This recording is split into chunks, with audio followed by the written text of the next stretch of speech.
Hubo también entre ellos una disputa sobre quién de ellos sería el mayor.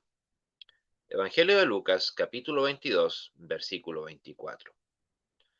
Aquí podemos ver cómo Jesús trata a ciertos discípulos que habían pecado en forma muy vergonzosa. Porque sin duda fue sumamente vergonzoso discutir sobre quién de ellos era el mayor o el más importante. ¿Por qué? Porque después de todo, al lado de Cristo, nadie es importante. Tan solo los pensamientos en este sentido son repugnantes pecados.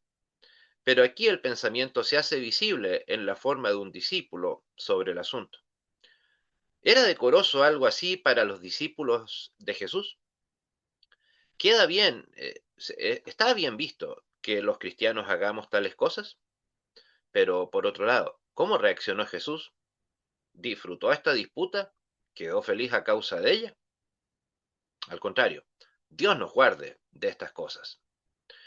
El Señor los censuró enérgicamente. Les dijo, los reyes de las naciones se enseñorean de ellas, y los que sobre ellas tienen autoridad son llamados bienhechores.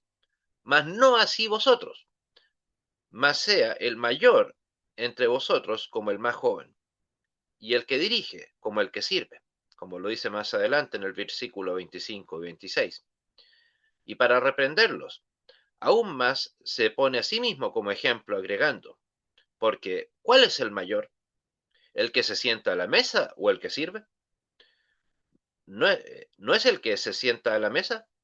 Mas yo estoy entre vosotros como el que sirve, como nos dice el versículo 27. Con esas palabras les mostró su indignación, merecía indignación de hecho. Pero vean lo que el Señor sentía en su corazón. Con las duras palabras de censura por el pecado que cometían, comienza a hablarles acerca de los asientos de gloria en el cielo y de cómo habrían de sentarse en tronos con él en su reino, juzgando a las 12 tribus de Israel. ¿Qué veo aquí? ¿Qué oigo? ¿Qué Salvador más amable? Pensé que por causa de vuestra pecaminosidad e indignidad perderíamos su amor y los dichos de hijos, o que seríamos excluidos de su gracia, por lo menos por un tiempo. Pero no, aquí veo algo tan inesperado. En medio del reproche todavía habla a los discípulos acerca de sus tronos en el cielo. La gracia con la que Dios nos adoptó como hijos es algo totalmente aparte, que no puede ser anulado. Descansa en un fundamento diferente y mucho más firme. Que los discípulos ahora eran hijos de Dios y que estarían eternamente en el cielo con Cristo era un asunto ya decidido, parte de la voluntad de Dios, y que no dependía de su pobre e imperfecta piedad. Jesús mismo solo quiso reprender, corregir y exhortarlos, nada más. Vean cómo actúa nuestro bondadoso y fiel Salvador. El diablo, en cambio, apunta a nuestra vida y salud. Quiere condenarnos inmediatamente cuando hemos pecado. Pero nuestro Señor Jesucristo no procede así. ¿Y qué podemos aprender de todo esto? ¿Qué no es peligroso pecar contra Dios acaso? Porque Dios reacciona con tanta gracia y paciencia frente a este vergonzoso pecado de sus discípulos. ¿Vamos a discutir nosotros también acerca de cuál persona o grupo es el mejor? ¿O por cosas similares, parecidas e incluso menores? No faltan los que pretenden sacar tales conclusiones cuando se cita el ejemplo que acabamos de describir. Esos corruptos ya fueron expresamente denunciados por el Espíritu del Señor en Romanos 3:8, donde el apóstol dice de ellos, cuya condenación es justa. Pero los evangelistas tampoco escribieron estos ejemplos de la flaqueza de los discípulos y la bondad de Cristo para que los pasemos por alto silenciosamente. Al contrario, es para que reflexionemos. No son pecados característicos de ciertos discípulos, sino flaquezas de los creyentes, y por eso se nos advierte al respecto.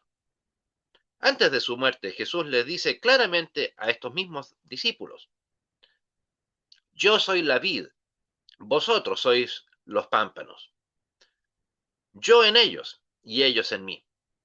Vosotros ya estáis limpios. En Juan 15, versículo 5 y versículos siguientes. Que estos mismos discípulos recibieran luego, en el gran día de Pentecostés, un poder todavía muy superior, no los convirtió en cristianos y amigos de Cristo, sino en algo superior, apóstoles. Fueron dotados con tal poder de lo alto, como no lo tuvo nadie más desde entonces, como lo declara Lucas 24:49. Sin embargo, ni siquiera después de eso estuvieron libres de faltas, o de, ¿por qué no?, de pecados. Quien desee guardar pura la verdad del Evangelio debe recordar que la gracia de Dios no depende del grado de piedad y de la fortaleza del creyente. Quien piensa así se está equivocando en cuanto a la fe. Si pensamos que la gracia de Dios depende de nuestra presunta santificación, inmediatamente le hemos puesto a nuestra fe otro fundamento que el que ha puesto Dios. Pero como la fe no depende de aquella santificación recién mencionada, está bien que los evangelistas describan la tolerancia de Cristo frente a sus débiles discípulos, como un ejemplo del amor y de la misericordia y de la gracia de nuestro Señor. Y ahora también estamos en condiciones de comprender qué conclusiones y lecciones deducir de este ejemplo. No significa que el pecado no importe, de ninguna manera. Tampoco significa que podemos repetir las flaquezas de esos discípulos y seguir siendo cristianos. Sí, esas flaquezas, esos pecados, sí los podemos cometer. De hecho, seguramente lo hemos hecho. Significa esto que la gracia de Cristo es tan grande que no puede ser anulada por las caídas de sus amigos, como acabamos de ver. Hemos de aprender a valorar entonces la reconciliación y el perdón de pecados que obtenemos de Cristo por la fe en Él, de modo que nuestra pobre fe se fortalezca en vez de que desaparezca. Luego, esa fe fortalecida producirá un creciente amor y tendremos poder para hacer buenas obras, dignas de nuestro Señor Jesucristo, pero por el mérito de Cristo también. Aprendemos así entonces que el amor de Cristo nos constriñe, como lo dice 2 Corintios 5:14, siempre que seamos miembros vivientes de su cuerpo, partes de la iglesia, el cuerpo de Cristo. Si en cambio esto tiene el efecto contrario, de modo que te sientes equivocadamente envalentonado, fuerte, a pecar libremente porque la gracia de Dios es tan grande, es una señal de que estás espiritualmente muerto. La rama que produce hojas, flores y frutos al calor del sol está insertada al árbol frutal y recibe abundante savia, mientras que la rama cuya hoja se seca al calor del mismo sol está muerta y no está ya insertada en el tronco. Que Dios nos libre de tal mal. Amén. Y que la gracia del Señor Jesucristo, el gozo del Espíritu Santo y el poder de Dios sea con todos y cada uno de nosotros, ahora y siempre. Amén. Y que el Señor te bendiga y te guarde.